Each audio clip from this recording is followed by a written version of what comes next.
যদি আগুন লেগে ধ্বংস হয়ে যায়, ধ্বংস হয়ে যায় পৃথিবীর সব বইয়ের দোকান, তবু বিশ্ব থেকে হারাবে না পবিত্র কোরআন। তবু বিশ্ব থেকে হারাবে না পবিত্র কোরআন।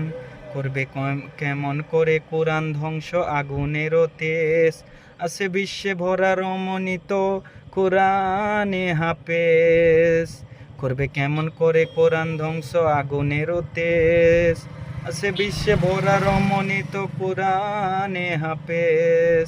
তারা ছাপিয়ে আসমানি গ্রন্থ, তারা ছাপিয়ে আসমানি গ্রন্থ, বাঁচাবে নবীর সম্মান। তবু বিশ্ব থেকে হারাবে না পবিত্র কোরআন।